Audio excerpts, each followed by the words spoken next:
आदाब, इस्तकबाल, आप देख रहे हैं प्राइम डिबेट। मैं हूं आपके साथ अबू हुरैरा।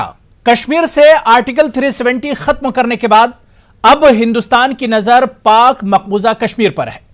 हिंदुस्तान ने दो टूक अल्फाज में कहा है कि पाकिस्तान के साथ बातचीत का सिर्फ एक ही मौजू है, सरहद पार से होने वाली दहशतगर्दी, न कि 370 और 35A। मरकजी वजारत खारजा ने साफ साफ अल्फाज में कहा है कि एक दिन पाकिस्तान मकबूजा कश्मीर हिंदुस्तान का बाज़ाब्ता तौर पर हिस्सा होगा। बता दें कि पाक मकबूजा कश्मीर से मुतालिक मोदी सरकार के कई मरकजी वज़रा बयान दे चुके हैं। हाल ही में मरकजी वजीर जितेंद्र सिंह ने कहा था कि अगला एजेंडा सरकार का पाक मकबूजा कश्मीर को फिर से हासिल करना है।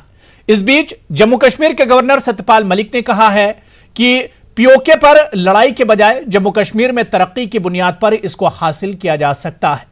सत्यपाल मलिक ने इससे पहले कहा था कि एक दिन पाक मकबूजा कश्मीर के अवाम जम्मू कश्मीर की तरक्की देखकर ख्वाहिश जाहिर करेंगे कि पीओके का इंजमाम इसके साथ हो। सवाल यह उठता है कि क्या अब पीओके पर दो टूक बात होगी? क्या पीओके से पाकिस्तान का तसल्लुत खत्म होगा? आज इसी को हम तफसील से समझने की कोशिश करेंगे। कुछ खास मेहमान भी मेरे साथ इस डिबेट में जुड़ रहे हैं, लेकिन सबसे पहले यह रिपोर्ट देखिए।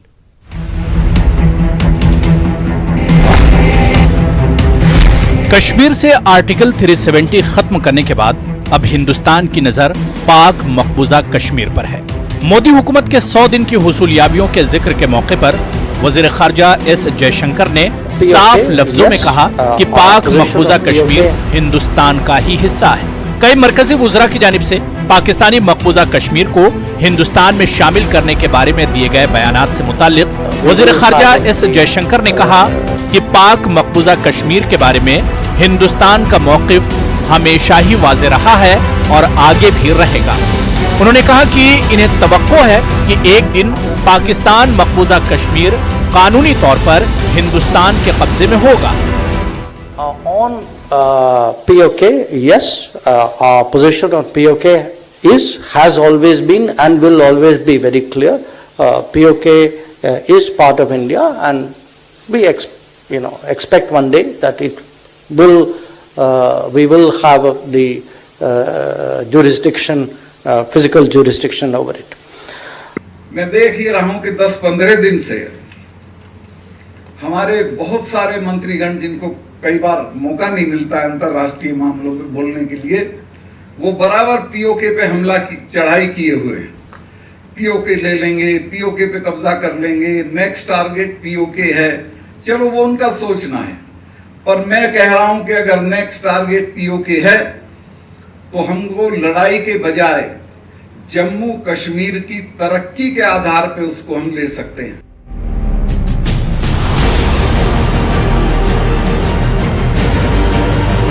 वजीर खारजा एस जयशंकर ने कहा कि पाकिस्तान अपने पड़ोसी के खिलाफ खुले आम दहशतगर्दी को अपनी खारजा पॉलिसी के हिस्से के तौर पर इस्तेमाल करता है। इसलिए जिस मामले पर पाकिस्तान से सबसे पहले बातचीत होनी है वो है दहशतगर्दी, क्योंकि मौजूदा तल्ख ताल्लुकात का बुनियादी सबब दहशतगर्दी ही है। एस जयशंकर ने इशारा दिया कि इस महीने के अवाखिर में अमेरिका में अक़वाम मुत्तहिदा की जनरल असेंबली से खिताब के मौके पर वज़ीर आज़म नरेंद्र मोदी की पाकिस्तान के वज़ीर आज़म इमरान खान से बातचीत इसी शर्त पर होगी कि पाकिस्तान अपने घर में दहशत की फैक्ट्रियां बंद करे, क्योंकि पाकिस्तान के साथ एक बड़ा मसला ये है कि वो सिर्फ बातें करता है लेकिन दहशतगर्दी खत्म करने के लिए ठोस कदम नहीं उठाता। जाहिर है कि आलमी सतह पर घिरा पाकिस्तान बौखलाहट का शिकार है। ऐसे में हिंदुस्तान के पास अच्छा मौका है कि वो पाक मकबूजा कश्मीर पर काम शुरू करे, ताकि मकबूजा कश्मीर के लोगों को पाकिस्तान के जुल्म और जबर से निजात दिलाई जा सके।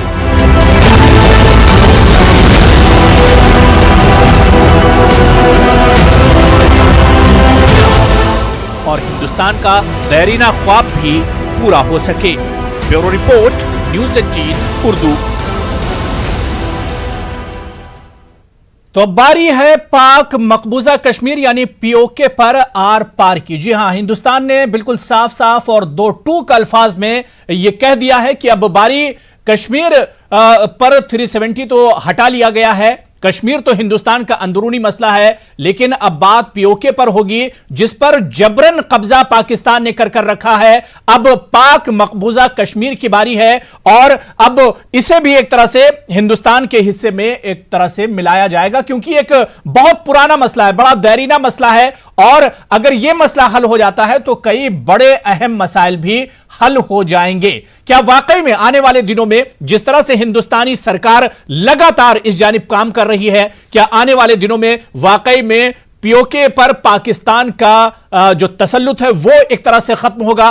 पाक मकबूजा कश्मीर के लोगों पर जिस तरह का जुल्म और जबर पाकिस्तान लगातार करता रहा है, क्या इससे यहां के लोगों को निजात मिलेगी? और क्या वाकई में जिस तरह से हिंदुस्तान लगातार उसने एक फोकस किया है पाक मकबूजा कश्मीर में, आने वाले दिनों में हिंदुस्तान का एक तरह से पाक मकबूजा कश्मीर पर भी कब्जा होगा, क्योंकि यह हिंदुस्तान ही का एक तरह से हिस्सा है। इसी को आज हम प्राइम डिबेट में समझेंगे। कुछ खास मेहमान मेरे साथ जुड़े हुए हैं। बहुत जल्दी अपने मेहमानों का आपसे तारुफ करा देता हूं। मेरे साथ पीके सहगल साहब हैं, डिफेंस एक्सपर्ट हैं, डिबेट में मेरे साथ जुड़े हुए हैं। रविंदर पंडिता जी हैं, फाउंडर हैं सेव शारदा कमेटी कश्मीर के, आप भी मेरे साथ डिबेट में जुड़े हुए हैं।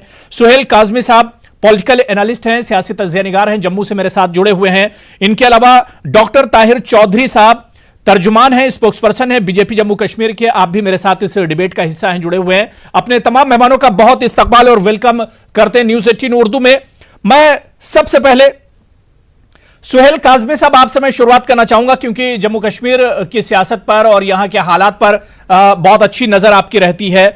सुहेल काजमी साहब, अब क्योंकि कश्मीर तो हमारा अंदरूनी मसला है और जाहिर सी बात है कि पीओके भी हिंदुस्तान ही का हिस्सा है, और जिस तरह से पीओके पर अब बात शुरू हुई है, बहस शुरू हुई है, क्या लगता है कि वाकई में अब आने वाले वो दिन दूर नहीं है जब हिंदुस्तान का एक तरह से कब्जा होगा और हिंदुस्तान का तसल्लुत होगा आने वाले दिनों में पीओके पर? सुहेल काजमी साहब।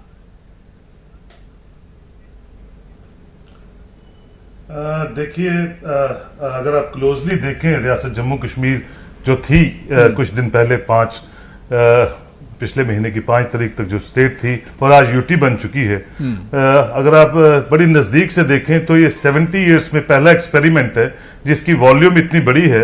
और आर्टिकल 370 की सिर्फ बात नहीं है, क्योंकि 35A उसके साथ जुड़ा था। और उसके बाद जिस ढंग से जम्मू कश्मीर को चलाया जा रहा है, जिस तरह से जम्मू कश्मीर हम देख रहे हैं, ये पूरा वर्ल्ड देख रहा है, और जो आधा देख रहा है आधा नहीं देख रहा है, क्योंकि मीडिया गैग है वहां पे, टेलीकम्युनिकेशन के पूरे साधन बंद है वहां पे, और बड़ी मुश्किल से कुछ लैंडलाइंस वहां से चली है।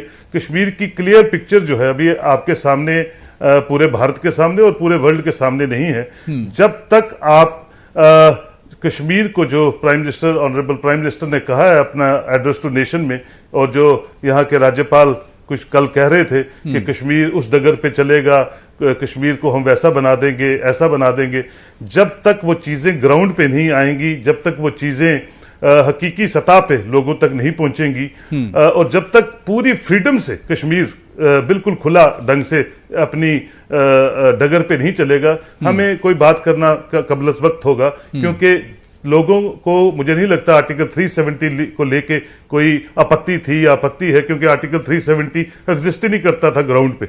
लेकिन जिस तरह का माहौल इस वक्त कश्मीर में है, या 9 से 11 लाख के करीब फौज है, और सारे पॉलिटिकल लीडर्स जिनसे आपने बात करनी है जब भी पॉलिटिकल प्रोसेस शुरू करना है जम्मू कश्मीर में, इन्हीं लोगों से बात करनी है, जो यहाँ की रीजनल पार्टीज हैं, यहाँ के जो इंडिपेंडेंस लोग खड़े होंगे। सुहेल काजमी साहब, जिस प्रोसेस की आप बात कर रहे हैं, मेरे ख्याल से उस पर तो बहुत काम किया है सरकारों ने, पिछली सरकारों ने उस पर बहुत काम किया है। अब जिस तरह के हालात बदले हैं, क्या आपको नहीं लगता है कि इसी समत में आप चलना चाहिए? अच्छी बात है कि जम्मू कश्मीर के लोगों को राहत मिले, बंदिशें दूर होनी चाहिए, बंदिशें खत्म होनी चाहिए, लेकिन प्रोसेस इसी रास्ते पर एक तरह से चलना चाहिए। देखिए बिल्कुल जो आप कह रहे हैं उसी तरह चलना चाहिए, लेकिन वो कौन लोग होंगे जो पॉलिटिकल प्रोसेस में, डेमोक्रेटिक इंस्टीट्यूशंस में उतरेंगे, इलेक्शंस में पार्टिसिपेट करेंगे? ये वही लोग होंगे जो रीजन में रहते हैं। कोई कश्मीर में, कोई बिहार से आके तो इलेक्शन नहीं लड़ेगा या कोई बाहर से आके इलेक्शन नहीं लगेगा। यही लोग जो यहाँ सत्ता में थे या नए चेहरे जो आएंगे इन्हीं पॉलिटिकल पार्टीज के, वो इलेक्शन में पार्टिसिपेट करेंगे और जैसा भी एक ढांचा सरकार का जब भी बनेगा, जब भी इलेक्शंस होगी तब बनेगा। अल्टीमेटली जमहूरियत में इलेक्शंस रूह का काम करती हैं और उस रूह को मजबूत करने की लोगों की पार्टिसिपेशन, लोगों का कॉन्फिडेंस बहाल करना, लोगों की जो आम जिंदगी है उसको साजगार बनाना, वो सबसे इंपॉर्टेंट है। ठीक है। मेरे साथ इस वक्त डिबेट में सलमान निजामी साहब, कांग्रेस लीडर हैं, वो भी इस डिबेट का हिस्सा हैं, जुड़ चुके हैं। सलमान निजामी साहब, आपका भी बहुत इस्तकबाल है न्यूज़ 18 उर्दू में। मैं डॉक्टर ताहिर चौधरी आपके पास आना चाहूंगा। जो बात सुहेल काजमी साहब कह रहे थे कि बहुत अच्छा कदम, बल्कि एक तारीखी कदम था जो सेंट्रल गवर्नमेंट ने उठाया 370 को लेकर, लेकिन उसके बाद जिस तरह से हालात सुधर नहीं रहे, इस पर सवाल उठ रहा है। और क्या ताहिर साहब नहीं लगता है कि अगर जम्मू कश्मीर के जल्द से जल्द हालात पटरी पर लौट आएंगे, उतना ही इफेक्टिव होगा पीओके के लिए, जिस तरह से पीओके का मसला उठाया जा रहा है? देखिए, जहां तक 370 का है, 370 का एब्रोगेट होना 5 तारीख को, और आज 44 डेज हो गए हैं। और श्रीनगर के जो हालात के ऊपर काजमी साहब बात कर रहे थे, ठीक है, लेकिन Aahista Aahista day by day हालात में इंप्रूवमेंट हो रही है। रोड्स के ऊपर ट्रैफिक का बढ़ना, शॉप्स का आहिस्ता आहिस्ता खुलना, लोग आहिस्ता आहिस्ता ट्रैक के ऊपर आ रहे हैं। और जहां तक गवर्नमेंट ऑफ इंडिया का था कि लोगों को, जो मेन पॉलिटिकल लीडर्स थे, उनको हाउस अरेस्ट किया गया, वो भी कुछ वजह थी। अगर इन लोगों को हाउस अरेस्ट नहीं किया जाता तो मे भी कश्मीर में कुछ भड़काऊ भाषण, रैलीज और दूसरी चीजें सामने आती, जो आज तक जिन चीजों के लिए कश्मीर मशहूर है, वो चीजें होती और कहीं ना कहीं आम आदमी को नुकसान होता, आम लोगों के बच्चों का नुकसान होता, माओ के बेटे चले जाते, हमारी बहनों के सुहाग उजड़ जाते, जो आज तक कश्मीर में होता रहा और हम देखते रहे। इस चीज को देखते हुए गवर्नमेंट ऑफ इंडिया ने, स्पेशली प्राइम मिनिस्टर साहब की पहली ये प्लानिंग थी, सोच थी, और होम मिनिस्टर साहब की बड़ी सही सोच थी कि ऐसे कदम उठाए जाएं कि छोटा सा नुकसान भी ना हो। और आपने देखा होगा पिछले 44 डेज में अभी तक कोई ऐसा नुकसान नहीं हुआ है, और अभी भी हमारा बड़ा एक पीस प्रोसेस के साथ वहां पे प्लान किया जा रहा है। और आने वाले आप दिनों में देखोगे बड़ा पॉजिटिव रिस्पांस श्रीनगर की तरफ से आएगा, लोग बाहर आएंगे, पॉजिटिव सामने आएंगे, फ्रंट फुट पे आएंगे, बात करने के लिए आएंगे, और जो हम चाहते हैं वैसा होगा, एक नया कश्मीर दुनिया के सामने। ताहिर साहब, मैं ये कह रहा था कि जिस तरह से बात अब पाक मकबूजा कश्मीर की हो रही है, क्योंकि वो भी हमारा हिस्सा है, अब अगर उस पर हमने प्रोसेस हमें शुरू करना है तो कश्मीर के हालात पटरी पर जल्द से जल्द लाने होंगे।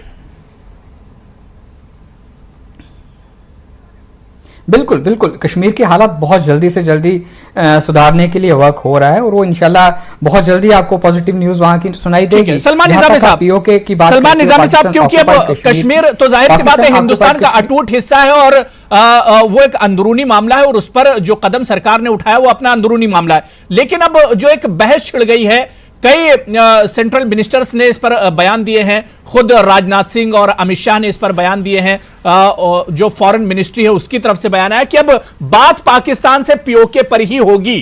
तो ऐसे में क्या आपको लगता है, कितना ये रास्ता और जो ये चैलेंज है, कितना आसान या कितना मुश्किल होगा मोदी सरकार के लिए? देखिए, बातें यहां 3 है। नंबर 1 ये है कि अगर आप पीओके की बात करते हैं, पहले आपको अपने घर को बचाना होगा।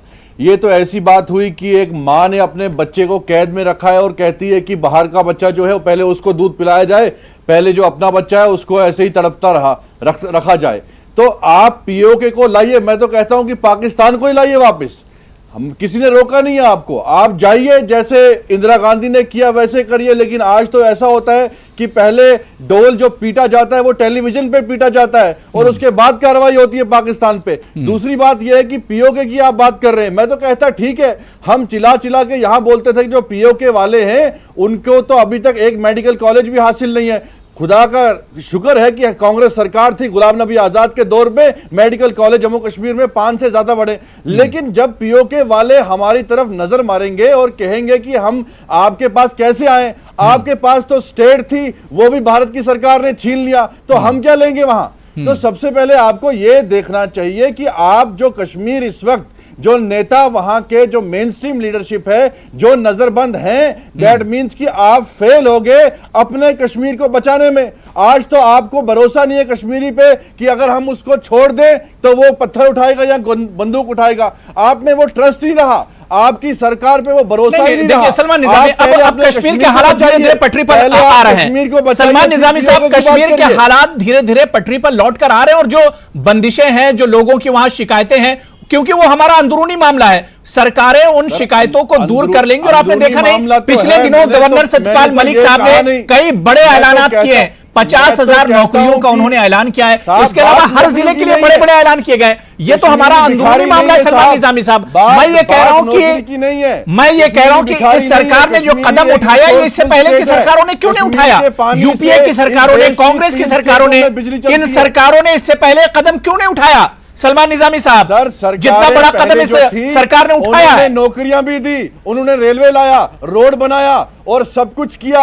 अमन में थे लोग, परेशान नहीं थे लोग।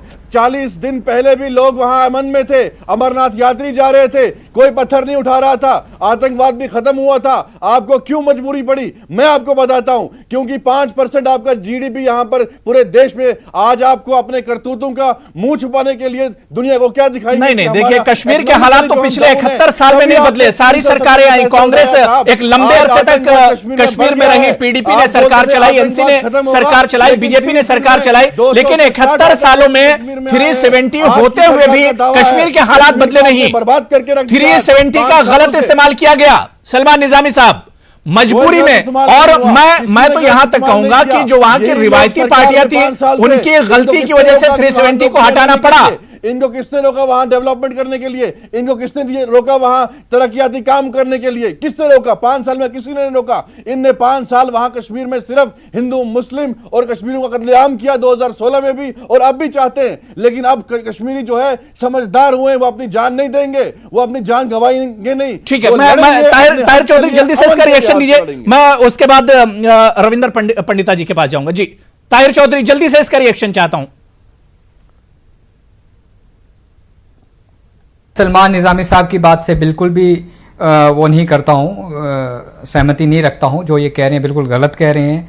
जो अच्छी चीजें हुई हैं, ये कहते हैं कांग्रेस के टाइम पे हुई हैं। पिछले 5 साल में जो जम्मू कश्मीर में पुरानी जो हमारी सरकार थी 2014 की, जो डेवलपमेंट्स जम्मू कश्मीर में फर्स्ट टाइम पे हुई हैं, मुझे नहीं लगता हिस्ट्री में आज तक हुई होंगी। उन गांव में लाइट पहुंची है जो लोगों ने पिछले 65 साल से लाइट नहीं देखी हुई थी। क्या बात करते हैं? उन घरों में गैस के चूल्हे पहुंचे जिन माओ ने लकड़ी जला जला के अपने आप को बीमार कर दिया था, उनके बच्चे बीमार रहते थे। क्या क्या डेवलपमेंट्स हुई है? लोगों का कत्लेआम किया, 250 लोग मर गए 2016 में। कौन सा काम किया आपने?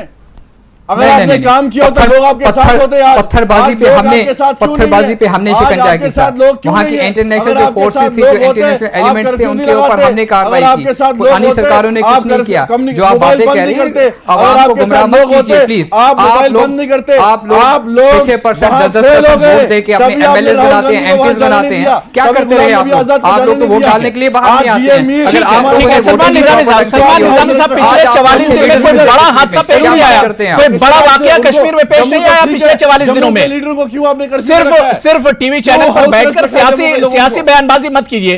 पिछले 44 दिन में सलमान निजामी साहब, कश्मीर में कोई बड़ा हादसा, कोई बड़ा प्रोटेस्ट नहीं हुआ है। यह सरकार की एक तरह से कामयाबी है। नोटबंदी के बाद भी बोला था कि आतंकवाद खत्म होगा, फिर उसके बाद पुलवामा हुआ।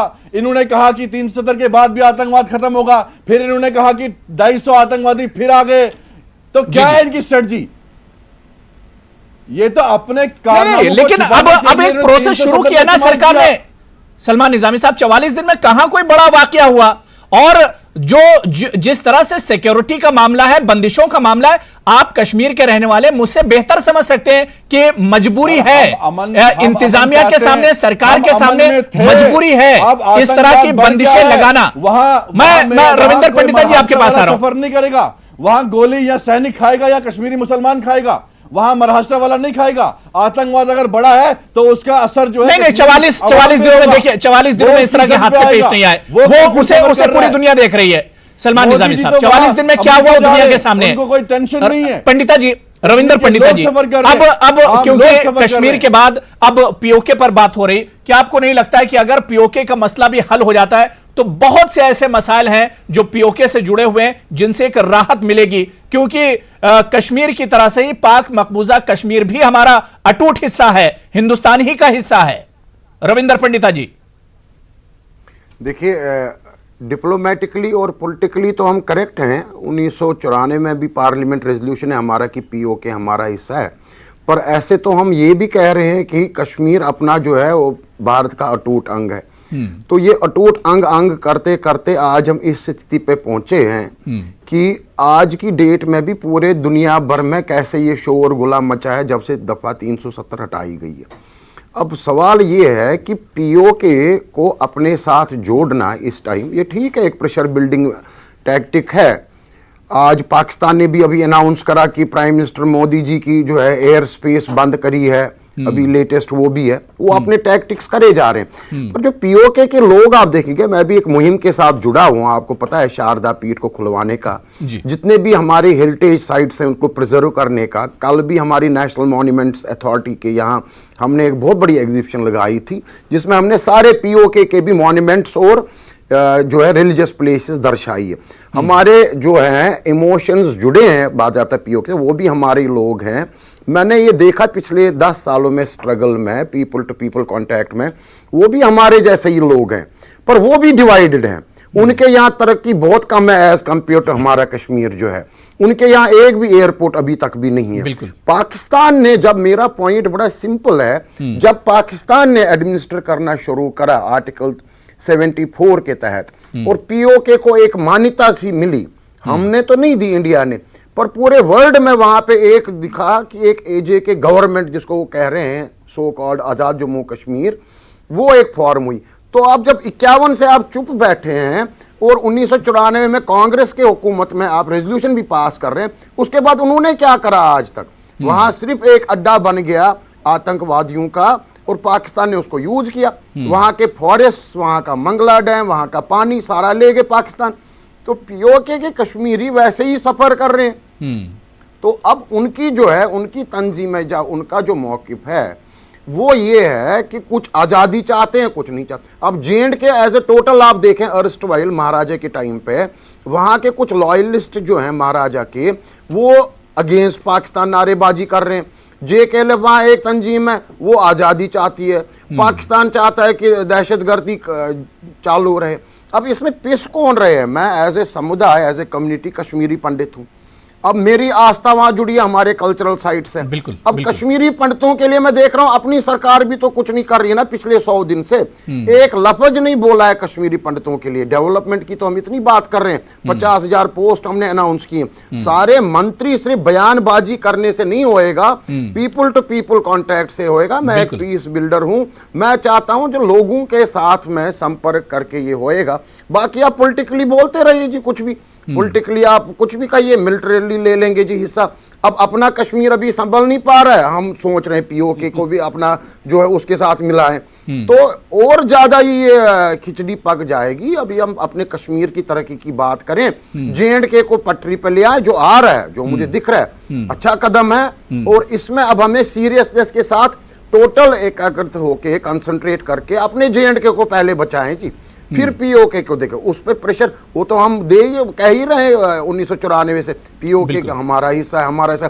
तो अब अगर हम जबरदस्ती इसको लें, कहीं ये इंटरनेशनलाइज ना हो जाए मसला टोटल कश्मीर का, क्योंकि अभी बिल्कुल जाहिर सी बात है, पहले जम्मू कश्मीर पर ही ध्यान फोकस करना होगा। जो फिजिकली है, यहाँ के हालात एक तरह से नॉर्मल हो, यहाँ पर आवाम खुश हो। जिस तरह से गवर्नर साहब भी बार बार इस तरह का बयान देते रहे, 2 दिन पहले ही उन्होंने कहा कि जम्मू कश्मीर में हम इतनी तरक्की करें कि पीओके वाले खुद ख्वाहिश जाहिर करें कि हम जम्मू कश्मीर का ही हिस्सा बनना चाहते हैं। बिल्कुल, हमारी सेंट्रल गवर्नमेंट लगी है, जरूर तरक्की होएगी, पर देखना है, टाइम लगेगा। हम सब लोगों को ये खाली सरकार पे ना छोड़े, लोग जो है, लोग भी सामने आए ना, वो भी इश्तराक करें ना सरकार के साथ। अब अगर हम ये रोश में ही बैठे रहें और ये मंसूबे बनाते रहें कि कैसे सरकार को गिराना है, कैसे उनको बदनाम करना है वर्ल्ड मैप पे, तब तो नहीं होएगा। सरकार को भी तो मौका दिया जाए। अब पहली बार हमारी जिंदगानी में ऐसा हो रहा है ना जी, हमने तो नहीं देखा कभी 370 हटते हो। हमारी भी एक शनाख्त है कश्मीरियों की,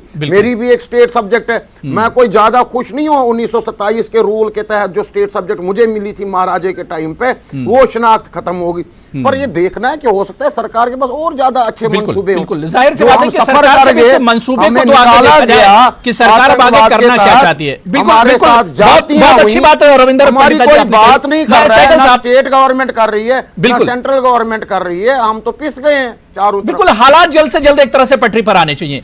मैं पीके सैगल साहब आपके पास आऊंगा, लेकिन उससे पहले पाकिस्तान के सीनियर सहाफी कामरान साकी भी मेरे साथ जुड़ गए। कामरान साकी, आपका भी बहुत इस्तकबाल है न्यूज 18 उर्दू में। मैं पीके सैगल साहब आपके पास आना चाहूंगा। एक तो दो तीन बातें हैं कि अब हिंदुस्तान से आवाज पीओके को लेकर भी उठने लगी है, लेकिन जो बात यहां पर रविंदर पंडिता जी ने बड़ी अच्छी बात कही, उन्होंने कहा कि पहले फोकस हमें जम्मू कश्मीर पर करना चाहिए, यहां की सिचुएशन, यहां के हालात पटरी पर लौटाएं, उसके बाद फिर हम पूरा फोकस पीओके पर करें, वरना ऐसे तो ध्यान भटक जाएगा, ना हम यहां के रहेंगे ना वहां के रहेंगे।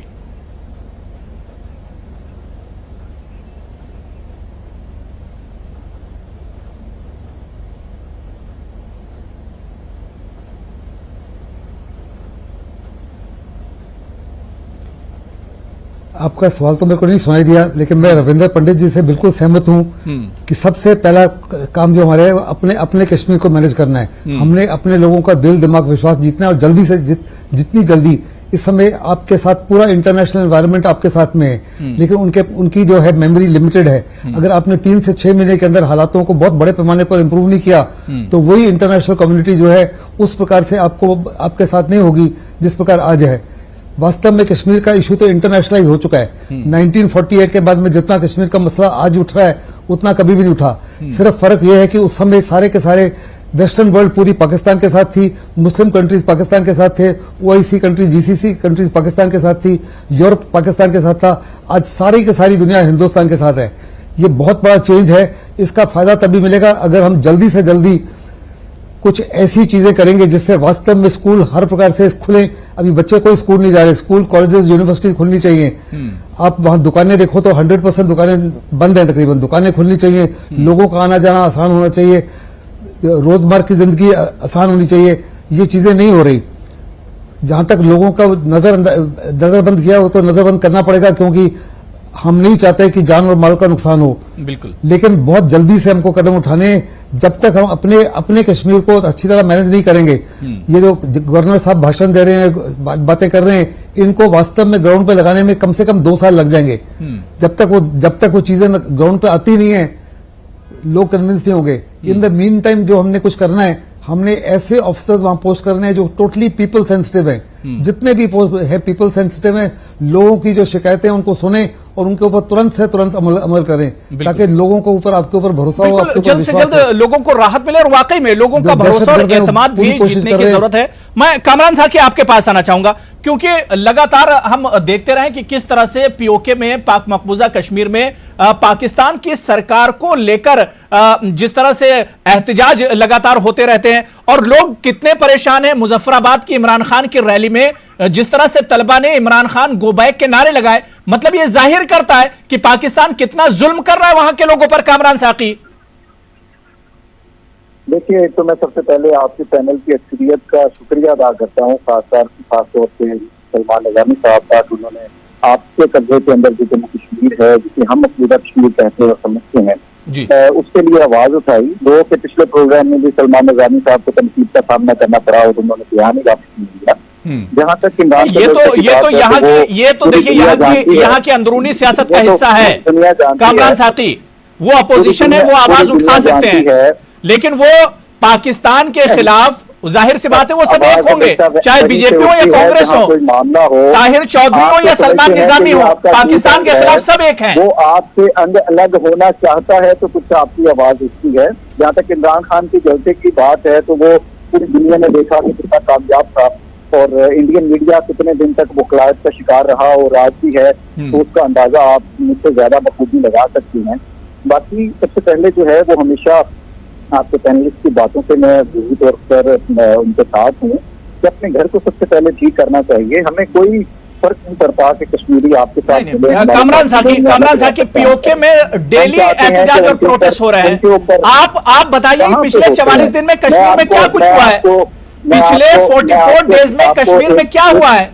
कितनी जाने गई? कामरान साकी, पाकिस्तानी सहाफी होने के एक आप पाकिस्तानी होने के हैसियत से, एक पाकिस्तानी सहाफी होने के हैसियत से मैं आप तमाम पैनलिस्ट को जो है वो मकबूजा कश्मीर की जो आज़ाद कश्मीर है जिसे आप मकबूजा कश्मीर समझते हैं उसकी सैर करवाने, उसके विजिट के लिए तैयार हूँ और दावत देता हूँ।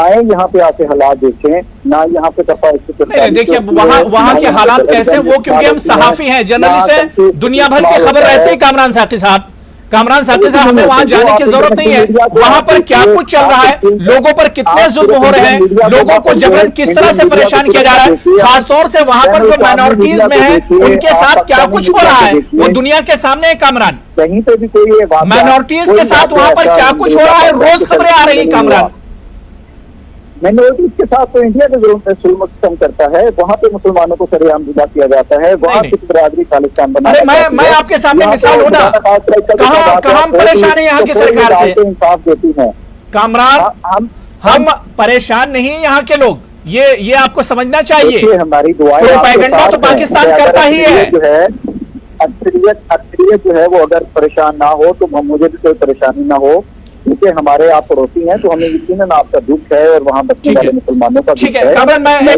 कहता कि 100% मुसलमान वहाँ पे ठीक है। पीके सहगल साहब कुछ रिएक्शन देना चाह रहे हैं। कामरान सुन लीजिए, पीके सहगल साहब इस पे ठीक है। काज़मी साहब बात पूरी कर लें, मैं सहगल साहब बहुत दुखी हैं आपसे जिस माफी का।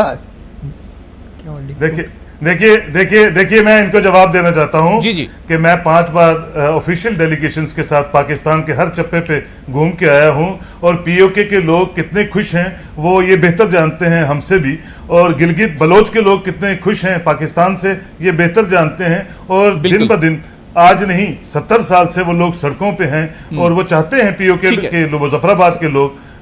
पीके सहगल साहब आपका भी रिएक्शन में 30 सेकंड दे रहा हूं, मुझे ब्रेक पर जाना है के साथ। पीके सहगल साहब 30 सेकंड आपको भी दे रहा हूं जी। देखो पाकिस्तान को रियलिटी समझनी चाहिए। वहां सिंध के लोग, पीओके के लोग, गिलगित बाल्टिस्तान के लोग, पख्तूनिस्तान के लोग, सिंध के लोग, सारे के सारे पाकिस्तान की अवाम से दुखी हैं।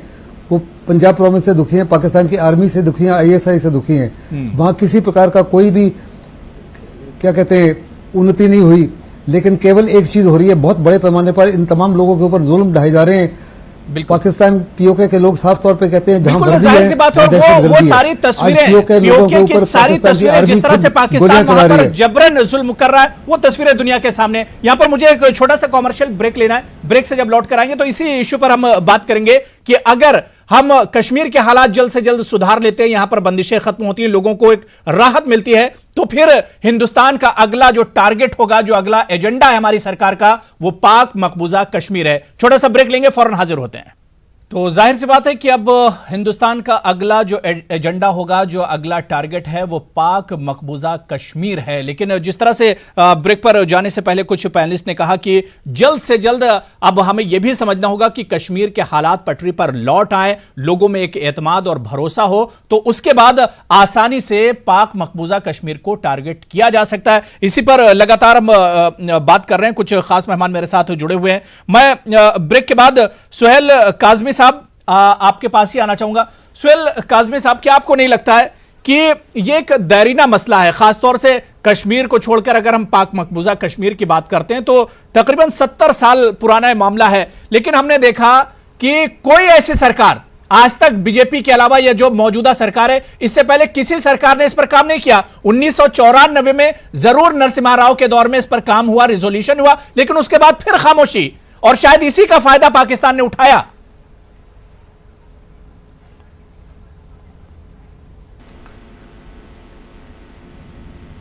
मेरा कट गया फोन। नहीं, आवाज आ रही, काज़मी साहब आपकी आवाज आ रही, कंटिन्यू कीजिए।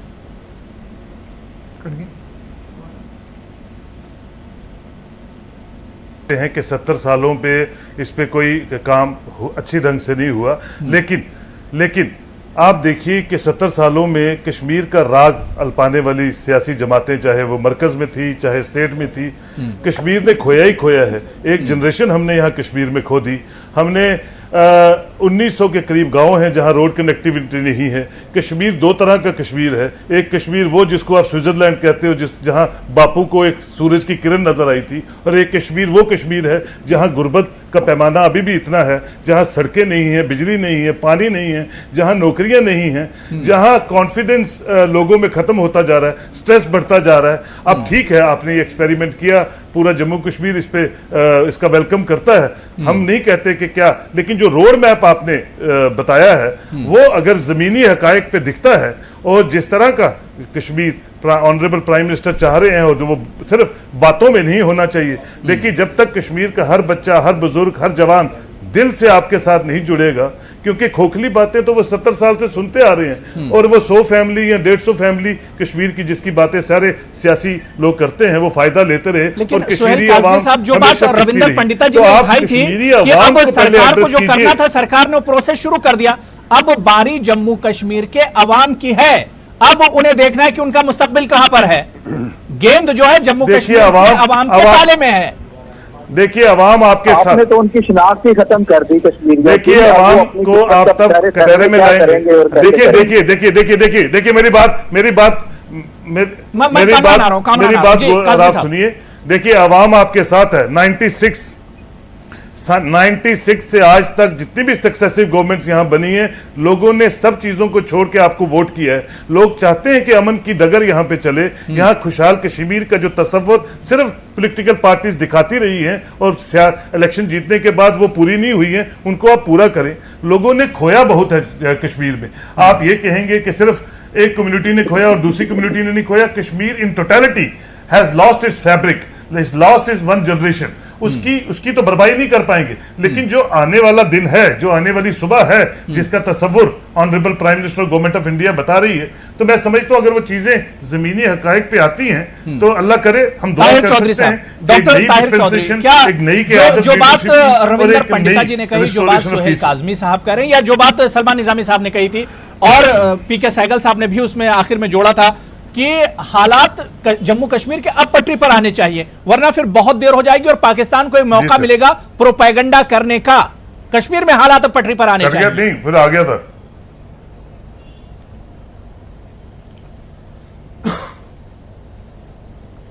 मेरा कटा हुआ। ताहिर चौधरी जी, आप तक आवाज आ रही है? अपने से मिला के दे दो। ठीक है, मुझे लग रहा है कुछ टेक्निकल प्रॉब्लम है, आवाज नहीं जा रही। रविंदर पंडिता जी, मैं आपके पास आऊंगा। रविंदर पंडिता जी, क्या आपको नहीं लगता है कि कश्मीर में अगर और अब देरी हुई, अगर इस तरह के हालात और बने रहे तो पाकिस्तान को मौका मिलेगा? और प्रोपेगेंडा वो तो मौके की तलाश में रहता ही है, अगर उसे हमने और मौका दे दिया तो वो फिर इस प्रोपेगेंडे को इंटरनेशनल लेवल पर लेकर जाएगा। देखिए, पहले तो मैं सोहेल साहब की बात को आगे जोड़ूं। हमने सिर्फ कश्मीर में खोया ही है, कुछ पाया नहीं 30 साल में। देखिए, 1 लाख लोग मर गए, कश्मीरी पंडित 700 मारे गए और 5 लाख को बेघर कर दिया। अब इस मुहिम में क्या हमने जीता, क्या पाया? देखिए, हर इंटरनेशनल प्लेटफॉर्म पे जब भी बात उठी इस मुहिम की, कि खुद मुख्तारी की या आज़ादी की कश्मीरियों की, तब ये बात आ गई कि कम्युनल टेंशन जो है, कम्युनल लाइंस पे जैसे एक जिहादी इस्लामाइजेशन के तहत कश्मीरी पंडितों को निकाला गया, ये तो सब वर्ल्ड के सामने। अब कामरान साहब के लिए मैं ये बताऊं कि कामरान साहब उस साइड के भी काफी हकीकतें देख रहे हैं। मैं भी एक मुहिम को लेके चला था जी आगे, कि एलओसी परमिट जो है, जो हमारी डिवाइडेड फैमिलीज हैं, सच में जो डिवाइडेड फैमिलीज है बॉर्डर पे हमारी, उनके लिए एलओसी परमिट बना हुआ है मिनिस्ट्री ऑफ एक्सटर्नल अफेयर्स के तहत। 2007 से बस सर्विस है, 2 कॉरिडोर्स हैं, हम लोग आ रहे हैं जा रहे हैं, पर केवल रिश्तेदारों से मिलने का प्रावधान है। उसमें अगर मैंने ये जोड़ने की कोशिश करी कि हेरिटेज एंड रिलीजियस टूरिज्म की, ताकि लोग एक दूसरे की जगह, दोनों कश्मीर में डिवाइडेड लोग, वो देखें किस जगह क्या तरक्की है, क्या हिसाब किताब है, क्या फैक्ट्स हैं, उनको देख के वो अपने आप ही संतुष्ट हो जाएंगे और एक इंटरेक्शन हो जाएगी कश्मीरी की। अब वो भी फेल होता दिख रहा है, क्योंकि पाकिस्तान ने बस सर्विस भी बंद करी और हम लोगों को एलओसी परमिट के लिए स्ट्रगल कर रहे थे कि उसमें जो है अमेंडमेंट करी जाए।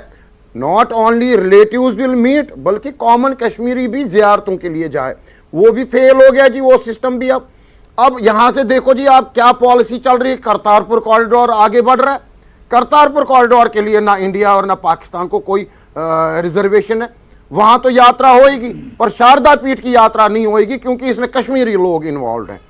ये एक जो है, ये डिफरेंशिएशंस जो हैं, ये नहीं कहनी है हमने। अब कई बार कोई ऑफिशियल कहता है जी वीजा पे नहीं जाएंगे, तो हमारे कश्मीरी लोग क्या गए नहीं है कश्मीरी मुस्लिम वीजा पे? मेरे पास हजारों एग्जांपल्स है जो वीजा पे गए हैं वाघा बॉर्डर से पीओके, वो तो गए, कश्मीरी पंडित नहीं जा सकता है जी वहां पे जियारत करने शारदा पीठ को, क्योंकि एक बिल्डिंग, पीस बिल्डिंग मेजर था, एक अच्छी चीजें थी ये सब।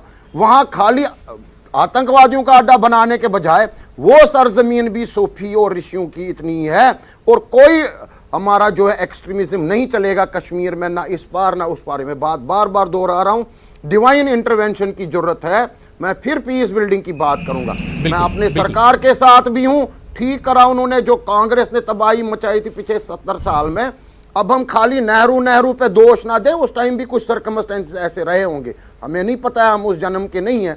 उस टाइम जरूर उनके साथ भी कोई सर्कमस्टेंसेस रहे होंगे जो वो हालात उस टाइम ब्रिटिशर्स ने पैदा करे हैं, और ये डिवाइड हो गए कश्मीरी दोनों तरफ से।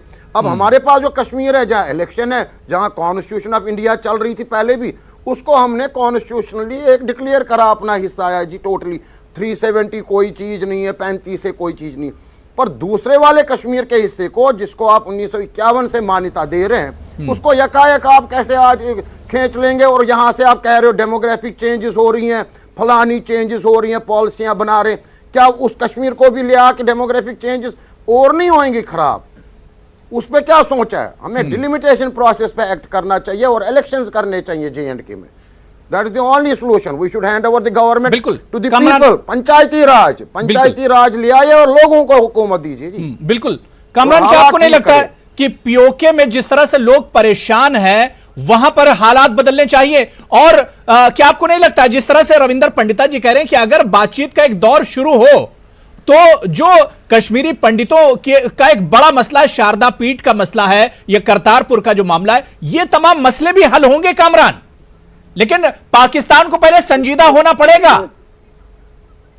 देखिए, संजीदा तो यकीनन इंडिया को होना पड़ेगा, क्योंकि करतारपुर इनिशिएटिव कितना था ये भी पूरी दुनिया जानती है, और किसने कितनी बार मुज़ाकरात से इनकार किया और क्या बहाना लगाया ये भी पूरी दुनिया जानती है। क्योंकि कभी भी इंडियन हुकूमत बीजेपी पार्टी नहीं जनाब, शारदा पीठ पे भी इनिशिएटिव इंडिया का है जनाब। 12 साल पहले इंडिया ने लिखा है पाकिस्तान को, Pakistan is not concurring the proposal. मेरे पास चिट्ठी है जी, कंटिन्यू कीजिए। देखिए, ये इनिशिएटिव जो है वो यकीनन पाकिस्तान का था, और जब इक़्तिदार में रहने के लिए, क्योंकि वहाँ पे इंतहा पसंद तंजीमें इतनी हैं भारत के अंदर और अपोजिशन इतनी स्ट्रोंग आ जाती है कि हुकूमत को अपने फैसलों के ऊपर बार बार सोचना पड़ता है, चाहे वो करतारपुर को लेकर। दूसरी जहां तक नहीं, अपोजिशन पाकिस्तान में भी, और इमरान खान को किस तरह की परेशानी हो रही है अपोजिशन की तरफ से, ये आप भी जानते होंगे कामरान। पार्लियामेंट से लेकर सड़कों तक और सड़कों से लेकर ऐवान तक इमरान खान परेशान है, बौखलाहट के शिकार हैं। हमेशा आजाद कश्मीर के मामले के अंदर हमेशा अपोजिशन ने इमरान खान का साथ दिया, हर हुकूमत का साथ दिया। कभी किसी ने कोई बात नहीं की तो मकबूजा कश्मीर या मुजफ्फराबाद के ये कोई मामला हैं या नहीं है, हमेशा उसकी डेवलपमेंट के लिए सक्रिय होकर काम किया। जहाँ तक NOC की बात है और कश्मीरी पंडितों की बात है, कश्मीरी तो अब आप लिखिए ही ना, क्योंकि आपने तो उसकी खुद हैसियत खुद खत्म करके उस NOC की अहमियत को भी तार कर दिया। हम तो चाहते हैं कि करतारपुर बॉर्डर भी खुले, और हर रास्ता जहाँ पे कुछ छोटी सी पगडंडी भी आती है कश्मीर या इंडिया से पाकिस्तान में, वो रास्ते खुले, वहाँ से तजारत हो। दोनों ममालिक जो अपना डेवलपमेंट के बजाय डिफेंस के ऊपर बजट लगाते हैं, वो दोनों तरफ गुर्बत की है, चाइल्ड लेबर है, सेहत का मामला है, तालीम के मामले हैं, डेवलपमेंट इशूज हैं, उन चीज़ों को हल करे, ना कि हद गर्मी की वजह से और अपोजिशन के प्रेशर की वजह से हम आगे बढ़ने से रुक जाएं। जहाँ तक कश्मीर की बात है तो यकीनन हमारे दिल जो है वो दोनों तरफ के कश्मीरियों के साथ धड़कते हैं। हमें ये गर्ज नहीं कि वो सिर्फ हमारे साथ शामिल हों, वो जहाँ पे आज़ादी के साथ रह सकें, जिसके साथ वो अटैच होना चाहें, आप रेफरेंडम करवा दीजिए UN की करारदादों के मुताबिक, उसके साथ वो अटैच हो जाए। रेफरेंडम कामरान क्यों कराएंगे? कश्मीर भी हमारा है, पाक मकबूजा कश्मीर भी हमारा है, इसमें रेफरेंडम का सवाल कहाँ उठता है कामरान? तो मैं पड़ोसियों के घर के ऊपर कर लूं और कहूं कि ये मेरा है, मैं किसी थाने कचहरी को नहीं जानता। यूएन के पास आप खुद गिड़गिड़ाते हुए गए थे, ट्रंप के पास मोदी खुद गिड़गिड़ाते हुए गए थे सालत का किरदार अदा करें। मामला हमारे देखिए, अमेरिका के चक्कर कौन लगा रहा है, ट्रंप से मिलने की कोशिश कौन कर रहा है, और हौडी मोदी जो प्रोग्राम हो रहा है उससे पाकिस्तान कितना मायूस है, पाकिस्तान कितना परेशान है, ये आप बेहतर जानते होंगे कामरान। मैं सलमान निजामी साहब आपके पास आ रहा हूं। सलमान निजामी साहब, क्या आपको नहीं लगता है कि पाकिस्तान एक तो घबराहट का शिकार है, और जिस तरह से कश्मीर के बाद अब हिंदुस्तान में एक बहस छिड़ गई है पीओके को लेकर, ऐसे में पाकिस्तान और ज्यादा परेशान है और मायूसी का शिकार है इमरान खान? देखिए, पाकिस्तान को मौका किसने दिया? 370 जो है वो पाकिस्तान ने नहीं दिया, वो भारत की सरकार ने दिया था, और छीना भी भारत की सरकार ने। मसला इस वक्त कश्मीर का, हमारे कश्मीर का, कश्मीर इस स्थिति में इस वक्त है कि उसको दोनों तरफ से जुल्म है। इस वक्त यहां से कर्फ्यू लगा हुआ है, यहां से पैलेट गन्स बरस रही हैं, और वहां से जो है पोस्टर छपे जा रहे हैं कि भाई अगर आपने दुकान खोली तो आपको गोली मारी जाएगी। तो कश्मीरी इस वक्त जो है वो बिल्कुल एक उस स्थिति में है कि वो करे क्या, कि यहां से भी जुल्म है, यहां से भी पिस रहा है। और दूसरी बात यह है कि आप पीओके की बात कर रहे हैं, हमने आपको कहीं रुकावट नहीं लाई कि आप करिए, आपका एक्शन है, क्योंकि आपको इलेक्शन आए। जब इलेक्शन आते हैं कोई ना कोई ऐसा आप करते हैं, फैसला कोई ऐसा लेंगे आप, ताकि आपके जो यहां कारनामे हैं उनको छुपाया जाए, लोग बेरोजगारी पे सवाल ना उठाए, लोग जीडीपी पे सवाल ना उठाए, लोग जो है जो फार्मर सुसाइड है उस पर सवाल ना उठाए। आपको कश्मीर, पाकिस्तान, मुसलमान 3 मुद्दे मिले हैं, ताकि आप जब भी चुनाव आए इन 3 मुद्दों को उठाएं आप, और ये चलता रहेगा। 5 साल भी हमने देखा। सलमान निजामी क्या पर बात नहीं होनी चाहिए? क्या है सलमान निजामी साहब, क्या पाक मकबूजा कश्मीर पर हिंदुस्तान बात ना करे, यहाँ की सरकार बात ना करे, क्योंकि पिछले 70 साल से किसी सरकार ने बात नहीं की है। हम तो कह रहे हैं हमें पाकिस्तान को छोड़िए आप, ये आउट ऑफ पिक्चर, आप मानते ही नहीं। हम कश्मीरियों से बात करिए। आज आपके जो मेन स्ट्रीम लीडर हैं, जिन्होंने इस देश के लिए कुर्बानी दी, जिन्होंने देश का तिरंगा वहां कश्मीर में लहराया, डॉक्टर फारूक अब्दुल्ला, महबूबा मुफ्ती जो आपके साथ थी, जम्मू के हमारे कांग्रेस के नेता मीर साहब हैं, रविंदर शर्मा है, सरोड़ी साहब है, जम्मू के लीडर, चाड़क साहब भी है, बहुत से लीडर हैं। जम्मू में अमन है, वहां क्यों कर्फ्यू लगा? ये यहां वहां की लीडरशिप पे क्यों कर्फ्यू लगा हुआ है? वहां के लीडर क्यों हाउस अरेस्ट हैं? दैट मींस कि आपको डर है, आपको खौफ है कि भाजपा के साथ वहां कोई नहीं है। डॉक्टर ताहिर चौधरी साहब, वहां लोग जो है वो गुलाम नबी आजाद के साथ, वहां लोग ठीक है। पीके सहगल साहब, आप कुछ रिएक्शन देना चाह रहे हैं? पीके सहगल साहब, मैं रविंदर घर को सहगल साहब, अपने घर पे सहगल साहब, आप कुछ रिएक्शन देना चाह रहे हैं? दूसरों के घरों पे इस वक्त बात कर रहे हैं। ठीक है सहगल साहब। देखो, गवर्नमेंट की तरफ से कोई जुर्म नहीं है। गवर्नमेंट ने तमाम हिदायतें इस्तेमाल की हैं ये यकीन करने के लिए कि किसी प्रकार का आवाम का नुकसान, लाइफ या प्रॉपर्टी का नुकसान ना हो। और जिन लोगों को नजरबंद किया वो बड़ा लाजमी है। 100% जम्मू के लोग और 100% लद्दाख के लोग हिंदुस्तान के साथ में, 90% कश्मीर के लोग भी हैं, लेकिन 10% ऐसे लोग हैं जिनके खौफ की वजह से वो 90% लोग जो है उनकी आवाज उनको दबाया हुआ है। फारूक अभी बड़ा लाजमी है कि वो जो 90% लोग जो हैं वो अपनी आवाज उठाएं, और ये 10% लोगों से मत डरें। कैसे भरोसा करेंगे? आपने केवल 5 या 10% लोग हैं जिनके खौफ की वजह से दुकानें बंद है, जिनके खौफ की वजह से बच्चे स्कूल नहीं जा रहे। आपका हमदर्द कश्मीर में कौन रहा? कौन आपका हमदर्द है? आप जानते हैं कि फारूक अब्दुल्ला से बेहतर कौन आपका हिंदुस्तानी था? उस व्यक्ति पे 80 साल के बुजुर्ग पे आपने पीएस लगा दिया। आपको शर्म आनी चाहिए। नहीं, सलमान निजामी साहब, कश्मीर की कोई मजबूरियां हैं। सलमान निजामी साहब, कश्मीर बहुत हसास है, और वहां पर सिक्योरिटी और इंतजामिया, जाहिर सी बात है उसके सामने ऑप्शन बहुत कम रहते हैं, और ये मजबूरियां रहती है। सलमान निजामी साहब, सिर्फ टीवी डिबेट में बैठकर इस तरह की बातें नहीं की जा सकती है। फारूक अब्दुल्ला क्या टेररिस्ट है? फारूक अब्दुल्ला क्या पत्थर उठाता है? फारूक अब्दुल्ला आवाम को भड़का सकते हैं ना। फारूक अब्दुल्ला कहां भड़का? आवाम को अगर ऐसा नहीं दिया। सलमान निजामी साहब, आप देखिए 370 खून की नदियां बह जाएंगी, इस तरह के बयान दिए जा रहे थे। खदशा है हालात खराब हो जाएंगे, इन लीडरों को हालात खराब हो जाएंगे। आज महबूबा मुफ्ती खराब हो गई। 2016 में आप तो गले मिल रहे थे महबूबा मुफ्ती के साथ, तब वो खराब नहीं थी।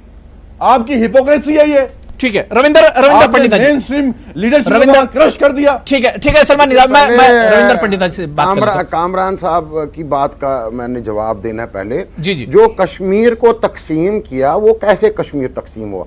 वो कश्मीर तकसीम हुआ उस टाइम पाकिस्तान की वजह से, जो उन्होंने वहां पे कबायली हमला करवाया 1947 में, और उस चीज के बाद जो इंडियन फोर्सेस आई और मजबूरन एक एक्सेशन, बीजेपी लीडर को आवाज जा रही है नहीं? इंस्ट्रूमेंट तो साइन हुआ, वो तो कोई उसमें मुझे कोई शक नहीं है, पर डिवीजन इस करके हुआ कि एक सीज फायर हुई, एक सीज फायर के बाद दो कश्मीर बट गए और एक यूएन रेजोल्यूशन क्रिएट हो जाता है जिसमें यह कहा जाता है कि पाकिस्तान अपनी फोर्सेस विड्रॉ करें, जो उन्होंने आज तक नहीं करी, और कश्मीर दोनों साइड के ऐसे ही रह गए। वहां के कश्मीरी कोई खुश नहीं है कि वो पाकिस्तान एडमिनिस्टर कर रहा है। मैं पूरी नजर रखे हुए, मेरी एक सिविल सोसाइटी वहां 150 मेंबरान पे मुश्तमिल है। हमने वहां के सुप्रीम कोर्ट का ऑर्डर लिया है शारदा पीठ को लेके, डीजी आर्कियोलॉजी का, जो कोई नहीं कर सका जी 70 साल में। मैं पूरी नजर रखे हूं, जो जल से जुलूस निकल रहे हैं वहां, वो ठीक है, कुछ लोग पाकिस्तान के खिलाफ आवाजें उठा रहे हैं और हमें खुश नहीं होना चाहिए, पर वो इंडिया के साथ भी नहीं है। ये आप मार्क करिए कि एक भी नारा कहीं बुलंद हुआ है वहां कि जो इंडिया जिंदाबाद कहे, नहीं। वो या तो इंडिपेंडेंस की बात कर रहे हैं या पाकिस्तान जिंदाबाद की बात कर रहे हैं। तो हमें वहां के लोगों को कॉन्फिडेंस में कैसे लेना है, उस वाले हिस्से को इन प्रिंसिपल कैसे लेना है, फिजिकली तो बाद में लेंगे, पहले तो हम ताहिर चौधरी साहब, आप तक अगर मेरी आवाज जा रही है, ताहिर चौधरी साहब, कश्मीर के हालात अब जल्द से जल्द नॉर्मल करने होंगे, नॉर्मलसी लानी होगी, पटरी पर हालात लाने होंगे।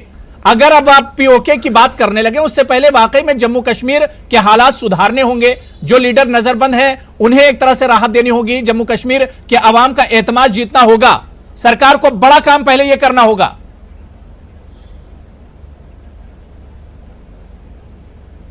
हाँ, देखिए, जहां तक कश्मीर के लीडर्स की बात है, हालात की बात है, कश्मीर में हालात आहिस्ता आहिस्ता ट्रैक के ऊपर आ रहे हैं। मैंने आगे ही आपसे ये बात शेयर की है।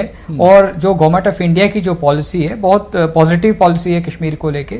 मोदी साहब जो कश्मीर के बारे में सोच रहे हैं, जो उनका मिशन है कश्मीर को लेके, वो इंशाल्लाह आपको बहुत जल्दी सामने आएगा और एक नया कश्मीर दुनिया के सामने आएगा। और जहां तक पीओके की हम बार बार बात कर रहे हैं, वो हमारे होम मिनिस्टर साहब ने भी पार्लियामेंट में कह दिया, हमारे डिफेंस मिनिस्टर ने भी कह दिया, और आज हमारे एक्सटर्नल मिनिस्टर साहब ने भी कह दिया। अब अगर बात होगी तो पीओके की होगी, पाकिस्तान ऑक्युपाइड कश्मीर की होगी। और जहां तक पाकिस्तान की बात है, पाकिस्तान में जब भी हिंदुस्तान ने आगे पॉजिटिव किया, हम फ्रंट फुट पे आए, फॉरवर्ड आए पाकिस्तान से बात करने के लिए, तो पाकिस्तान ने कभी भी उसका सही जवाब नहीं दिया। उल्टा हमें पीठ के पीछे से हमें छुरा घोंपा गया, हमारा नुकसान किया गया। पाकिस्तान को पॉजिटिव एक तरह से जवाब देने की जरूरत है, और पाकिस्तान से बात हिंदुस्तान करने के लिए तैयार है। हमारे पाकिस्तान को हम लोग कभी सीरियस नहीं ले सकते। फॉरेन अफेयर्स के जो मिनिस्टर है जयशंकर जी, उन्होंने भी कहा कि सिर्फ दहशतगर्दी मसला है हिंदुस्तान और पाकिस्तान के बीच में। पाकिस्तान दहशतगर्दी की फैक्ट्रियां बंद कर दे, बातचीत शुरू हो जाएगी, मसले हल हो जाएंगे। कामरान, देखिए, जिन्हें आप दहशतगर्द कहते हैं उन्हीं को तो आपने बंद कर दिया, नजर बंद कर दिया। उन्हीं के सपोर्टर्स जो हैं वो यकीनन पूरी दुनिया के अंदर मौजूद हैं। वो न सिर्फ पाकिस्तानियों के दिल धड़कते हैं, बल्कि कश्मीरी पूरी दुनिया के अंदर बसते हैं, पाकिस्तानी पूरी दुनिया के अंदर बसते हैं। उनके दिल एक हैं और दिलों के रास्ते एक हैं।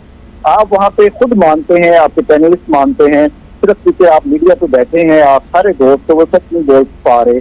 जब वहाँ पे आप गलत गन्स लोगों के ऊपर चलाएंगे, नशे लोगों को मारेंगे, कश्मीर नापिस करेंगे बिला वजह, वहाँ की लीडरशिप को पहले बंद रखेंगे। कामरान पहले गिलगित बलूचिस्तान, गिलगित और जो दूसरे मुजफ्फराबाद, ये जो इलाके, यहाँ के हालात पर भी आपको बोलना चाहिए मीडिया में सच्चाई। बलूचिस्तान के जो हालात हैं, मुजफ्फराबाद के, सिंध के जो यहाँ के हालात हैं, यहाँ के लोगों के, उसकी सच्चाई भी मीडिया पर बोलना चाहिए आपको। कश्मीर के हालात क्या कुछ है 44 दिन में, कश्मीर में क्या कुछ हो दुनिया के सामने है। मैं कामरान साहब को एक चीज क्लियर करूं, मैं इनको हिंदुस्तान के मुसलमानों की और कश्मीर के मुसलमानों की इनको हमदर्दी की जरूरत नहीं है। हम लोगों को इनकी, हम लोग बहुत अच्छे ढंग से यहाँ पे रह रहे हैं, बहुत तरक्की कर रहे हैं, और हम लोग खुशकिस्मत है कि हम लोग हिंदुस्तान में हैं। बिल्कुल ठीक है, बहुत बहुत शुक्रिया। जाहिर सी बात है कि हमें जम्मू कश्मीर के हालात पटरी पर तेजी से लौट रहे हैं और जितनी तेजी से यह हालात पटरी पर लौट कर आएंगे, नॉर्मलसी आएगी, जाहिर सी बात है उतनी तेजी से हम जम्मू कश्मीर के लोगों का एतमाद और भरोसा भी जीत पाएंगे। और अब हिंदुस्तान की नजर एक तरह से पाक मकबूजा कश्मीर पर है, तो अगला एजेंडा सरकार का पाक मकबूजा कश्मीर है, लेकिन कश्मीर के लोगों का दिल जीतने के बाद ही हम पाक मकबूजा कश्मीर एक तरह से फतेह कर पाएंगे। बहुत बहुत शुक्रिया पीके सहगल साहब मेरे साथ जुड़ने के लिए, सलमान निजामी साहब, रविंदर पंडिता जी आपका भी बहुत बहुत शुक्रिया, सुहेल काजमी साहब, डॉक्टर ताहिर चौधरी और कामरान साकी आपका बहुत बहुत शुक्रिया हमारे साथ प्राइम डिबेट में जुड़ने के लिए। आदाब।